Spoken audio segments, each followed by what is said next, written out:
साथियों नमस्कार और वंदे मातरम। आज हमारे साथ में इस वीडियो सेशन में है इंटरनेशनल कालबेलिया डांसर सैनू सपेरा, जिन्होंने अपनी कला से राजस्थान की संस्कृति को न केवल भारत के अलग अलग कोनों में बल्कि विदेशों में भी राजस्थान की माटी की खुशबू को फैलाया है। तो आज हम उनसे बात करते हैं कि उनकी ये जो सक्सेस की स्टोरी है कहाँ से शुरू हुई और कहाँ तक पहुँची है। तो सैनू जी, आपको हमारे दर्शकों की ओर से बहुत बहुत नमस्कार और कॉन्ग्रेचुलेशन। नमस्कार।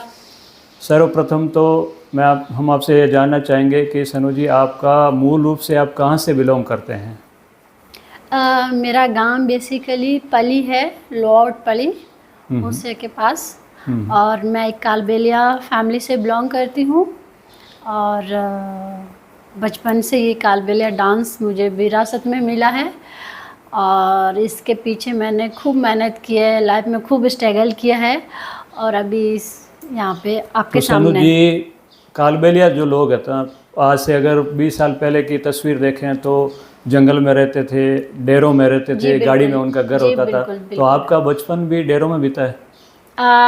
एक्चुअली मैं जब बहुत छोटी थी, 1 साल की थी, तब मेरी मम्मी की डेथ हो गई थी और हम फैमिली में 5 बहनें हैं और एक भाई थे। भैया की भी अभी पिछले 3 साल से भैया की भी डेथ हो गई, उनको ब्रेन ट्यूमर था। और मेरे पापा थे, वो उनकी भी डेथ हो गई थी जब मैं 5 साल की थी। तो एक बार मेरा डेरा में जाने का मेरा वो पड़ा था। मैं गई थी जब मेरे पापा की डेथ हो गई थी। हम 2 महीने के लिए गए थे क्योंकि भैया अकेले थे और हम 5 बहनें थे, तो भैया एक गांव में नहीं रुकते थे कि अभी सारे गांव वाले डेरा लेके चले जा रहे हैं, तो हम क्या करेंगे यहाँ पे अकेले रह के। तो हमने सोचा ठीक है हम चले जाते हैं। लेकिन जब मेरी मम्मी की डेथ हुई तो मेरे पापा एक जगह सेटल हो गए थे। हमारा घर था, घर अभी भी है पली में, और हम पापा के साथ घर पे रहते थे। जी।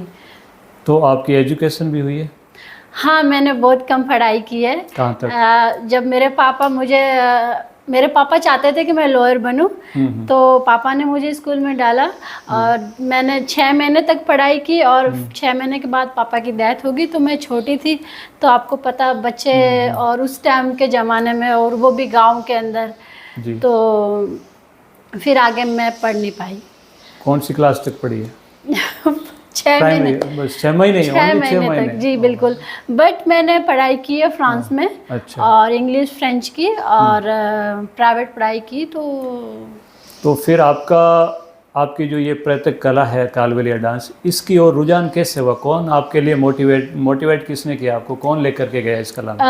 पहली बार मैं मेरे भैया के साथ गई, सिस्टर के साथ गई, और मेरी फैमिली से, मेरे ननियाल की तरफ से है ना, सारे लोग यही काम करते हैं। अच्छा। मेरे मौसी जी है, वो सिंगर है और उनकी बेटियां वगैरह सब करते थे। तो हम पहले जैसलमेर गए थे, वहाँ पे मैंने प्रोग्राम किया जब मैं बहुत छोटी थी। फिर उसके बाद मैं मेरी मौसी के पास आ गई थी और मौसी के साथ रही 2 साल तक, और उसके बाद फिर मैंने वर्ल्ड वाइड टूर करना स्टार्ट कर दिया। तो आपका जो परिवार का परिवेश है उसके अनुसार ही आपने इसको अपनाया? जी, ये हमें जो कालबेलिया डांस है हमें विरासत में मिला है। तो आपको फर्स्ट टाइम विदेश जाने का मौका कब मिला? 2006 में। 2006 में? जी। आप अपनी टीम के साथ में गए या? जी नहीं, मैं 2006 में जयपुर के है हमीद खान कावा जी, वो मैं उनको मेरे गुरु मानती हूँ क्योंकि उन्होंने मुझे पूरी दुनिया दिखाई है। आज जो भी कुछ हूँ मैं उनकी बदौलत है। अच्छा जी। तो आप 6 महीने यानी स्कूल का मुंह भी आपने देखा नहीं था, और आप जब विदेश में गए थे जी, तो आपके सामने लैंग्वेज की प्रॉब्लम या दूसरी आपको कैसा महसूस किया विदेश की धरती पर? बहुत अलग, बिल्कुल भी opposite India to France, England, Europe, पूरा अलग ही था। और पहली बार बहुत अच्छा लगा क्योंकि मैं बहुत सारे कंट्रीज़ में गई थी। अच्छा। जयपुर कावा ब्रास बैंड के साथ और बहुत अच्छे जगह देखी जो इंडिया में नहीं थी। बहुत सारी जो वहाँ पे है जो इंडिया में नहीं है, मुझे बहुत अच्छा लगा था। और मुझे एक दिल से अच्छा लगता था कि मैं अकेली ट्रैवल करूं। तो मुझे हमीद खान जी ने कहा कि ना आप एक काम करें, ये कॉपी ले, ये पेन ले और यहाँ पढ़ाई करें, यहाँ सीखे, यहाँ के लोगों के साथ बैठे उठे, यहाँ की लैंग्वेज, यहाँ का कल्चर, यहाँ का खाना पीना, सारी चीज़ें आप सीखे। तो उन्होंने मुझे बहुत सपोर्ट किया और मुझे भी एक अंदर से मेरे दिल में एक जुनून था कि मैं बाहर आई हूँ तो मैं घूमूँ फिरूँ, मेरा यहाँ पे मैं देखूँ, तो मुझे अच्छा लगता था और मैं करती थी। तो आपको अकेले फॉरेन जाने का मौका कब मिला, जब आप अपने स्तर पर ही गई? 2010 में। वहाँ पे कोई प्रोग्राम देने के लिए? जी। कहाँ पे, फ्रांस या अमेरिका? फ्रांस में। तो उस समय आपकी लैंग्वेज की दिक्कत वगैरह नहीं आई? आपने नहीं, आपको कैसे सेटल किया? फिर मैं 2006 से टिल आज तक मैं हर साल के 6 महीने वहीं बिताती हूँ। अच्छा। तो 2010 तक मेरा अच्छा खासा थोड़ी प्रैक्टिस हो गई थी लैंग्वेज की, वहाँ के लोगों की, रहन सहन की, तो नॉर्मल हो गया था मेरे लिए। अच्छा, तो आपने अभी तक कौन कौन से देशों में अपनी परफॉर्मेंस दी है?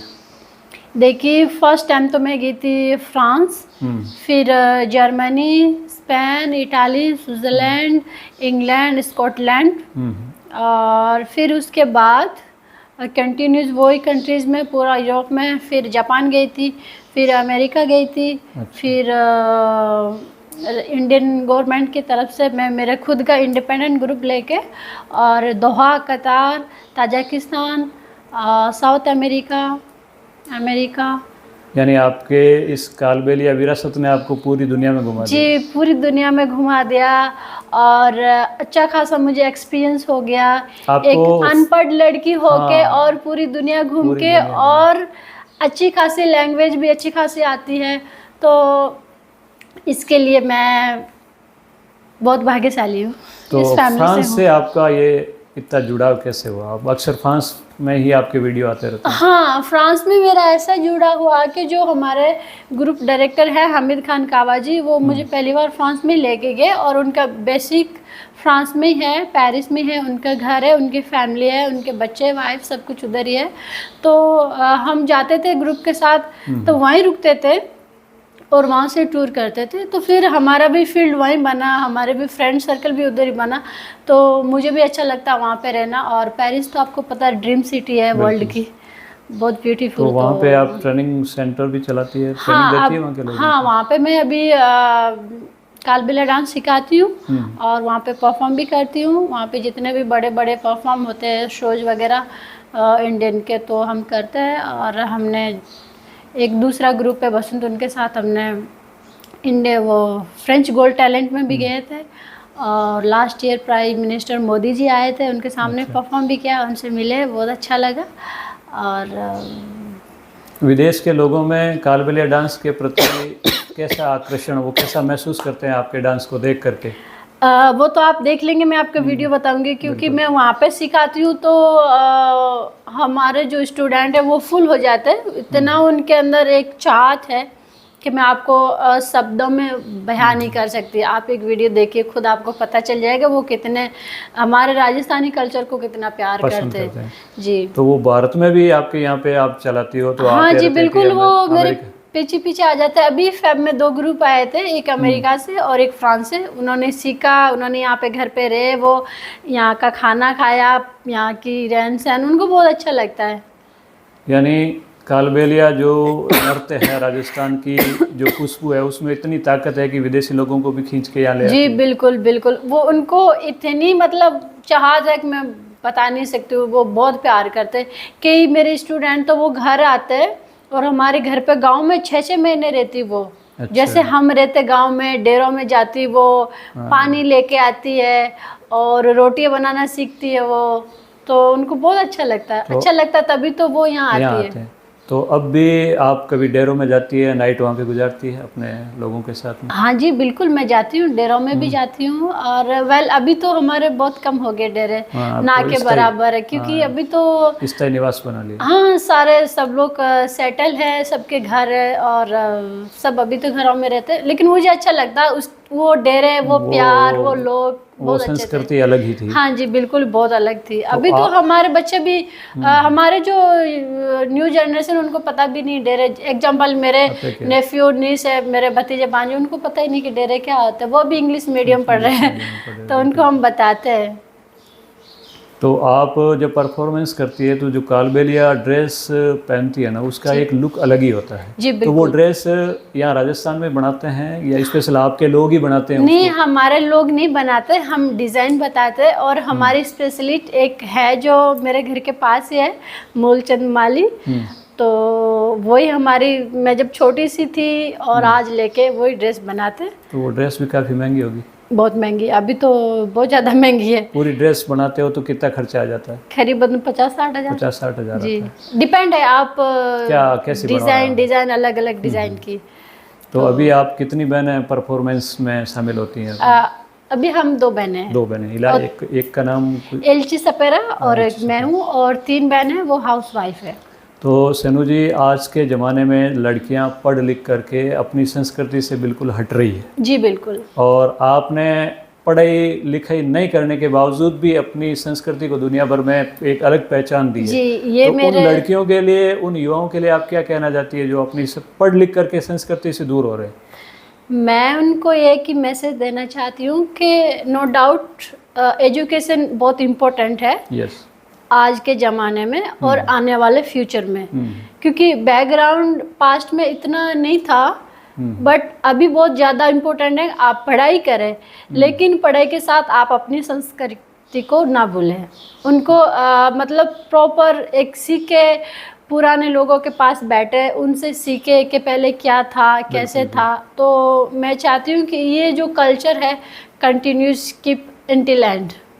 तो आप अपने पारिवारिक परिस्थितियों के कारण पढ़ाई नहीं कर पाई, और आज उसकी कमी शायद आप विदेशों में जाती तो खूब महसूस करती होगी कि एजुकेशन आपके पास में और बेहतर होती तो? जी बिल्कुल होता, तो मैं पता नहीं। जी, तो आप अपने बच्चों में भी इस विरासत को जिंदा रखना चाहते हो या किसी अलग फील्ड में ले जाना चाहते हो? अभी मेरी तो शादी नहीं हुई, लेकिन मेरे बहन के छोटे छोटे बच्चे हैं, वो मुझे देख के सीखती है डांस। वो अपनी मम्मी को भी देख के सीखती है, तो उनको डांस भी अच्छा लगता है और वो डांस भी करती है, स्कूल में भी करती है। और वैसे भी जब भी मेरे स्टूडेंट बाहर से आते हैं तो वो पहले खुद ही स्टार्ट हो जाते डांस करने के लिए। तो ये चीज़ तो हमारे ब्लड में भी है। ब्लड में। जी।